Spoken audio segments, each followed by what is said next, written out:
Hello friends, आज मैं आपको बताने वाला हूँ BQIC के बारे में कि हमें BQIC में कौन कौन सा जो है लाइन को चेक करना है कि BQIC सही है या ख़राब है। तो आज मैं आपको पूरा फुल डिटेल दूंगा BQIC के बारे में। मैंने Redmi 5A का जो है ये BQIC खोल के रखा हुआ है, जिसमें BQ601 जो है यूज हुई है। तो चलिए उसको शुरू से आपको मैं समझाता हूँ बेसिक से। तो सबसे पहले जो है इस BQIC में जो इनपुट होता है वो वीबस होता है। वहाँ से वीबस USB इन 1 नंबर और 24 नंबर बॉल पे यहाँ पे वीबस इन होता है। उसके बाद जो आपको सेकंड जो यहाँ पे टेस्टिंग करनी है वो आप एक PMID की करनी है, क्योंकि जो वीबस आता है ये एक मॉसफेट से होके PMID के पास जाता है। PMID एक तरह से ये प्रोटेक्शन होता है, इसमें ओवर वोल्टेज प्रोटेक्शन जिसको बोलते हैं OP। जैसे कि जिस फ़ोन में अगर OEP बाहर IC लगी हुई है तो उसमें तो वो डबल प्रोटेक्शन हो गया, पर जिस फ़ोन में OEP नहीं लगी होती उसमें यही जो है जो सर्किट होती है ये प्रोटेक्शन का काम करती है और वोल्टेज प्रोटेक्शन का काम करती है। तो आपको सबसे पहले PMID पे वोल्टेज चेक करना है। यहाँ पे आपको 5.2 वोल्टेज अगर मिल रहे हैं तो आप समझिए कि हाँ IC के अंदर वोल्टेज जो है चार्जिंग के आ चुके हैं। उसके बाद आपको थर्ड स्टेप में ये चेक करना है कि आपको यहाँ पे स्विचिंग के बाद यहाँ पे इस कॉइल पे आपको VPH वोल्टेज मिल रहे हैं कि नहीं मिल रहे हैं।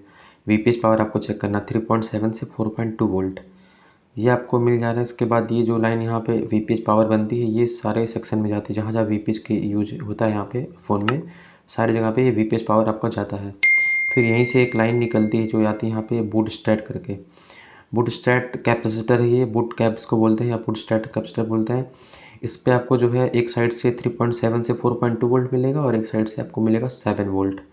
ये जो है वोल्टेज को बूस्ट करके यहाँ पे इस्तेमाल होता है, क्योंकि यहाँ पे जो एम्पियर को बूस्ट करना होता है तो यहाँ वोल्टेज डाउन होता है, इसलिए यहाँ पे वोल्टेज को बूस्ट करके ताकि यहाँ पे प्रॉपर वोल्टेज यहाँ पे 3.7 से 4.2 यहाँ पे जाए VPH में, इसलिए यहाँ पे ये बूट कैप का इस्तेमाल किया जाता है।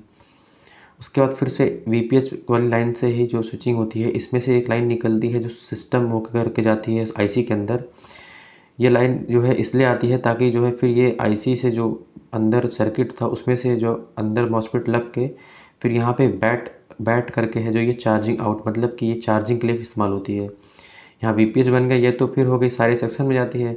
फिर ये जो लाइन आती है यहाँ पे सिस्टम में ये होती है बैटरी को चार्ज करने के लिए, बैठ कर निकलती है चार्जिंग आउट, मतलब ये चार्जिंग के लिए निकलती है।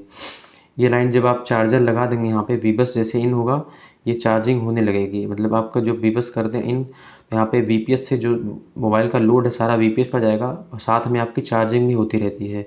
फिर जैसे ही आप चार्जिंग को निकालते हैं, वीबस को निकालते हैं चार्जिंग को, जो बैटरी होती है वो रिवर्स में आपको वोल्टेज यहाँ से देने लगती है। चार्जिंग इस लाइन से वी बैट से मतलब बैट से जो है वोल्टेज आएंगे, फिर यहाँ से सिस्टम से वोल्टेज हो के यहाँ पे VPH बन जाएंगे। फिर VPH बनेंगे तो सारा लोड जो बैटरी पे आ जाएगा, जो भी जो है चार्जिंग हो रही है वो बैटरी के ऊपर होगी। तो फिर जब आप चार्ज लगाएंगे तो फिर से ये होता है कि VPH जो है चार्जिंग पे लोड चला जाएगा पूरा और यहाँ पे बैटरी चार्ज होने लगेगी। ऐसे ही पूरा प्रोसेस चलता रहता है। फिर आपको यहाँ पे एक लाइन है जो यहाँ पे इंपॉर्टेंट है बहुत ज़्यादा, ये PG लिखा हुआ है यहाँ पे पावर बोर्ड। यहाँ पे स्टेबल पावर एंड मतलब control base line power negative. ये लाइन का हमें क्या यूज है दोस्तों, बहुत इंपॉर्टेंट लाइन है, बहुत से लोगों को ये चीज़ नहीं पता इसके बारे में। तो ये लाइन क्यों यूज आती है, जब फ़ोन स्विच ऑफ रहता है और हम इसको चार्जिंग में लगाते हैं तो फ़ोन में जो लोगो आता है वो इस लाइन के ही वजह से आता है।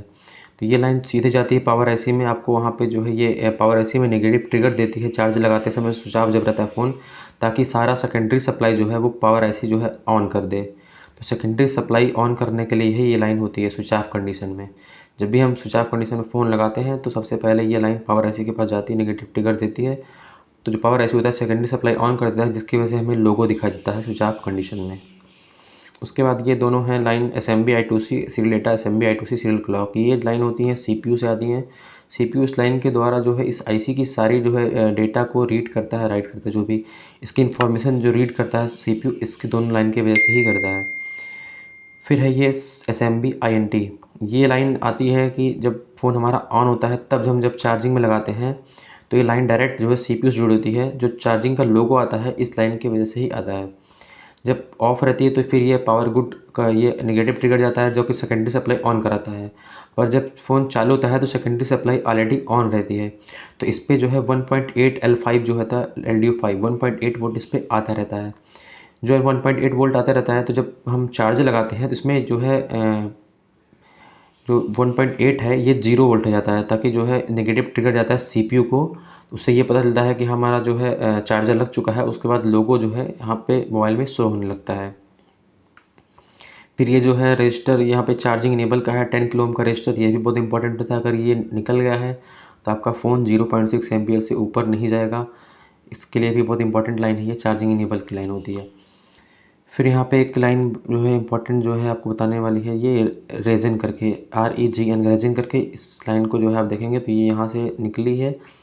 और फिर आपको यहाँ पे आती है पावर सिलेक्शन में, यहाँ पे 2 नंबर की पेन पे यहाँ पे एक जो NF लिखा हुआ है, ये रजिस्टर आपको नहीं मिलेगा। यहाँ पे एक रजिस्टर मिलेगा 10 किलो ओम का।